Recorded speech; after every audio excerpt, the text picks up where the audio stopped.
Have you ever wondered what happens when you spend your whole life chasing success only to discover that success itself feels empty, my friends?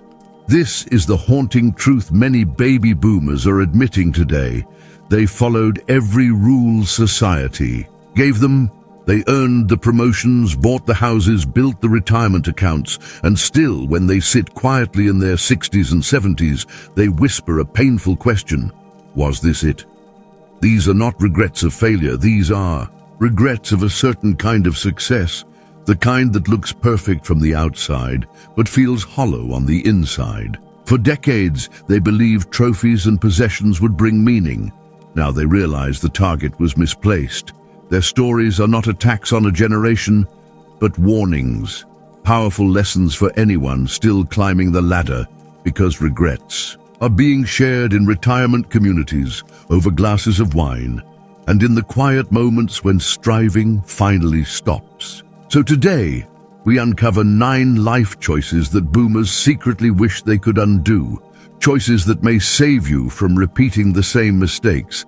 If you want to truly understand the hidden side of success and how it can quietly steal happiness, stay with me until the end.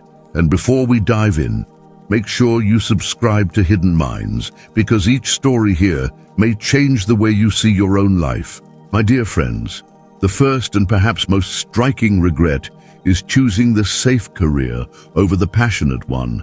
Many boomers became lawyers instead of teachers, accountants instead of artists, managers instead of musicians. At the time, the logic was simple: security first, dreams later, except later never came. Years passed, promotions arrived, salaries grew, yet passion faded until they could barely remember what it once felt like. They became respected experts in fields they never loved, rewarded for excellence in a life that felt like an elaborate performance. The cruel irony is they were successful at jobs that slowly consumed them, and now in retirement they advise their grandchildren with contradictory words. Be practical, but follow your dreams. Be safe, but take risks, because they know both the privilege of security and the cost of never pursuing what truly mattered. The second regret is prioritizing work over presence during childhood years. Boomers missed school plays, skipped little league games, and left bedtime stories to their spouses. They confused providing with presents, thinking financial stability was enough. But in exchange, they lost irreplaceable moments with their children. Today, many look at their grown kids and realize the bond feels professional, polite but distant, efficient but empty. They barely know their children, and their children barely know them. The third regret is staying in marriages that died long before the divorce, or never divorcing at all. Many performed marriage instead of living it, remaining for appearances, for children, for finances, slowly drifting from lovers into polite strangers under the same roof. Loneliness inside marriage proved worse than loneliness outside it. Some divorced late and discovered freedom that felt like vertigo. Others stayed and made peace with permanent compromise, always wondering what honesty and passion might have.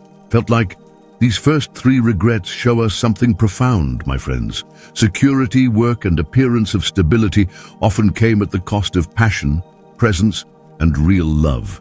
My dear friends, the fourth regret is accumulating things instead of experiences. Boomers bought the houses, the cars, the boats, the collections, believing the next purchase would fill the void the last one didn't. But now, while downsizing, they find each object feels like an accusation. The dining room table that hosted 2, the treadmill turned into a clothes rack. The things they owned ended up owning them. The fifth regret is waiting for retirement to finally start living, they told themselves. When I retire, I will travel. I will learn Spanish. I will chase my dreams. But when retirement came, it brought fatigue, health problems, and a strange emptiness. Hobbies felt forced. Trips felt mechanical, because after decades of postponement, they had trained themselves not to live now, but to wait for later. And later never really arrived. The sixth regret is maintaining friendships of convenience rather than true connection. For years, their social circles were built around colleagues, neighbors, or other parents, relationships of function rather than soul. Once the job ended and the children grew, those connections evaporated, leaving behind acquaintances instead of friends. Many now feel starved for real intimacy, for someone who truly knew them, yet starting deep friendships in their 70s feels almost impossible.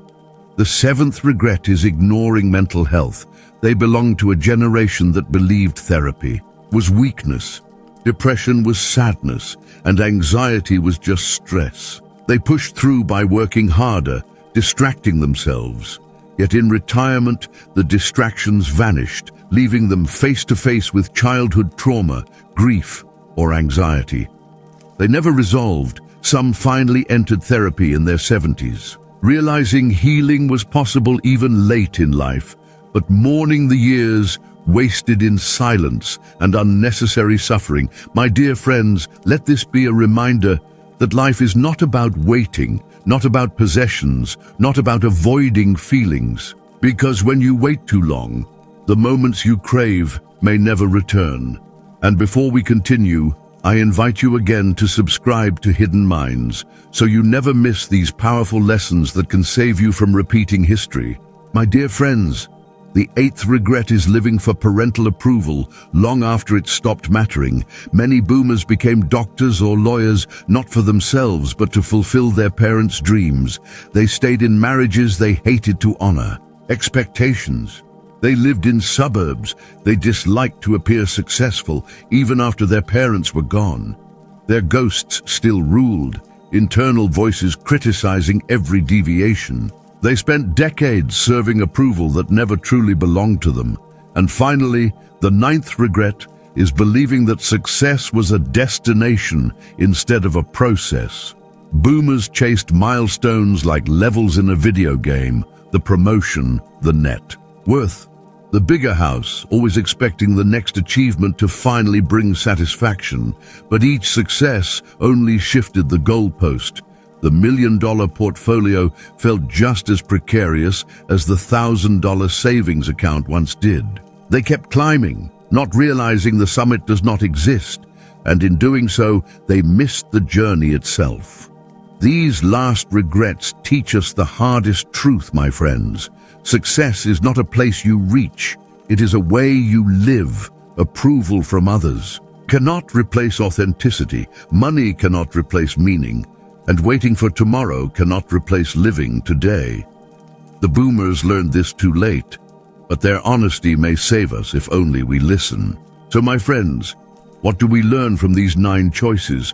We learn that a life can look successful yet feel empty, that passion matters more than security, presence more than providing, connection more than appearances, experiences more than possessions, healing more than denial, authenticity more than approval, and living now more than waiting for later.